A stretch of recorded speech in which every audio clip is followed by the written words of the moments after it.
मु Joshna welcome back to my channel Jyoti Joshna. यही channel रे मु आपण मन पे स्किन ब्यूटी हेल्थ रिलेटेड नुआ नुआ वीडियो आने। तो फ्रेंड्स आपण माने आम चैनल को सब्सक्राइब करि दियंतु, ता सहित साइड रे थिबा बेल आइकन को प्रेस करंतु, जहा फल रे आम लेटेस्ट वीडियो नोटिफिकेशन सर्वप्रथमे पाई परिबे।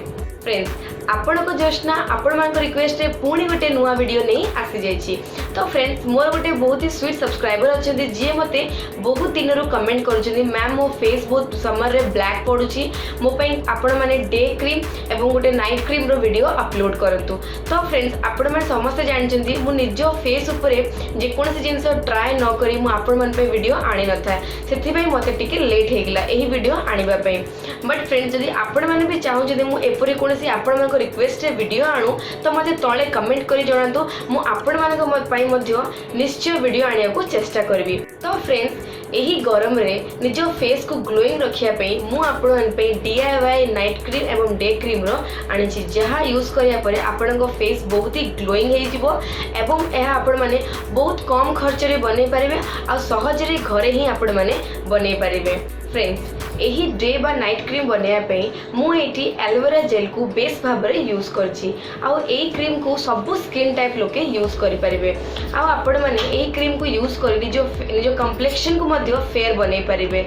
आउ जदि आपण को फेस रे पिगमेंटेशन डार्क स्पॉट्स अछि तो ए सब मध्य दूर हे जिवो एवं एही क्रीम को यूज करि आपण निजो फेस को सॉफ्ट स्मूथ मध्य बनै परिबे। फ्रेंड्स सेकेंड जो क्रीम होची ताहा हला नाइट क्रीम, कहीं ना राति रे आम स्किन को एक्स्ट्रा हाइड्रेशन रो दरकार पड़ता है, तो ताको सपोर्ट करिया पे आमे नाइट क्रीम यूज करता। आ एही क्रीम को आपण राति सारा यूज करी रखिले माने अप्लाई करी रखिले आपण को स्किन रे नरिश करता है एवं आपण को स्किन को रिजुविनेट करिवारे हेल्प करता है। ता सहित आपण जब मॉर्निंग रे उठी जो फेस को देखिबे सेते बेले आपण को फेस बहुत ही हेल्दी एवं ग्लोइंग देखा जिवो। फ्रेंड्स तो फ्रेंड्स चलते एबे देखिबा एही दुईटी क्रीम को किपरि भाबरे बनेबा।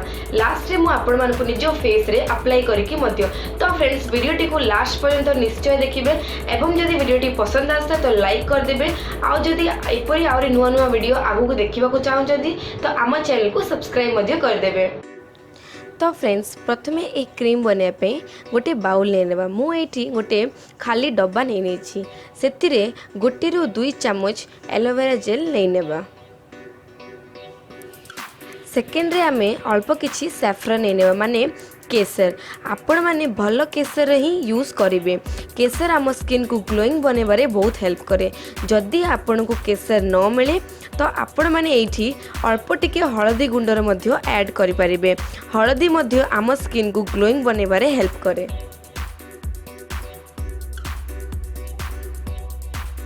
तापर एथिरे गोटे चम्मच ग्लिसरीन भी ऐड करनेबा। जदि आपन स्किन बहुत ड्राई थाए तो एठी गोटे विटामिन ई कैप्सूल भी यूज करि परिबे आपण। लास्ट रे मु एठी प्राय गोटे चम्मच रोज वाटर मध्य ऐड करनेबी। एबे सब जिनिस को भल भाबरे मिक्स करनेबा। एठी हमर face glowing day cream ready हो जाइछि। मु एबे निजो फेस रे अप्लाई करिकि आपण मानकु देखिबी। फ्रेंड्स आपण माने डेली दिन बेला यही क्रीम को यूज करंतु, कहीं ना आमे एथिरे एलोवेरा जेल यूज करेछे। एलोवेरा रे हिलिंग आउ फेस को कूलिंग करिवार प्रॉपर्टी अधिक थाए। यह यूज करले आपण को फेस जदि सनबर्न अच्छी तो ठीक हो जिवो। यही क्रीम को अप्लाई करिवा परे आपण को आउ कौन सी मॉइस्चराइजर अप्लाई करिवा दरकार नहीं। यही क्रीम को अप्लाई करले आपण को फेस ऑयली ग्रीसी फील हेबो नहीं।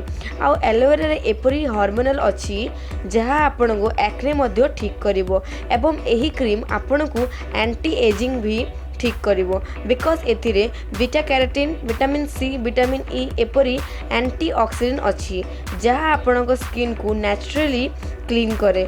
आउ आमे एथिरे केसर माने सैफरन यूज करिछे जहाँ आम कम्प्लेक्शन को फेयर बनेबारे बहुत हेल्प करता है। तो आपण माने निजो डेली रूटीन रे यही क्रीम को निश्चय ऐड करंतु।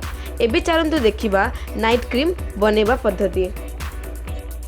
तो फ्रेंड्स नाइट क्रीम बनैबा पई प्रथमे आमको दरकार गोटे बाउल, सेथिरे मु 2 चम्मच एलोवेरा जेल ऐड करि नउछि। तापरे एथिरे आपण गोटे चम्मच स्वीट आलमंड ऑयल ऐड करिवे। थर्ड रे एथिरे गोटे विटामिन ई कैप्सूल ऐड करिनेबे। आपण आलमंड ऑयल बा विटामिन ई कैप्सूल जेकोसी गोटे जिनिस को ऐड करी मध्य एही क्रीम बनै पारिबे। जदि आपनको स्किन ड्राई थाए तो आपण माने विटामिन ई कैप्सूल रो यूज करिवे। तापर एथिरे गोटे चम्मच रोज वाटर मध्य यूज करिनेबे। एबे सब जिनिस को भल भाव में मिक्स करनेबा। एठी हमर नाइट क्रीम मध्य रेडी हो जाइछि। तो फ्रेंड्स चलंतु एही नाइट क्रीम को मु निज फेस रे आपण मानकु अप्लाई करिकि देखैबी। फ्रेंड्स एही नाइट क्रीम को तो आपण माने नाइट रे ही यूज करिनेबे। आमे एथिरे आलमंड ऑयल यूज करिछे।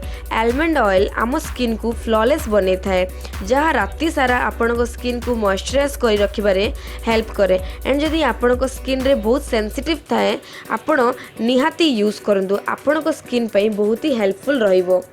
जदि आपनको फेस रे रैशेस अछि तो एही क्रीम को यूज करले आपनको रैशेस डार्क सर्कल्स को मध्य दूर करे। आमे एथिरे जो विटामिन ई कैप्सूल यूज करिछे एहा हम स्किन को यंग बनेबारे हेल्प करे एवं आपनको स्किन को सॉफ्ट एवं रेडिएंट बने थाए। आपनको फेस रे स्कार्स ब्राउन स्पॉट्स को दूर मध्य करे एवं एंटी एजिंग को भी बहुत हेल्प करि थाए। फ्रेंड्स एहार बहुत सारा यूजेस अछि, आपण माने निश्चय यूज करंतु, इफेक्ट पाइबे। फ्रेंड्स आई होप फ्रेंड्स मोर ये वीडियोटी आपण मन को पसंद आसिबो एंड हेल्पफुल लागिथिबो। जदि फ्रेंड्स वीडियोटी पसंद आसे तो लाइक करंतु, आम चैनल को सब्सक्राइब करंतु, ता सहित जो फ्रेंड्स एंड रिलेटिव से शेयर करिया को बिल्कुल भूलंतु नहीं। एवं मते तळे कमेंट करी जणांतु आपनको किपरि लागिला ए वीडियोटी।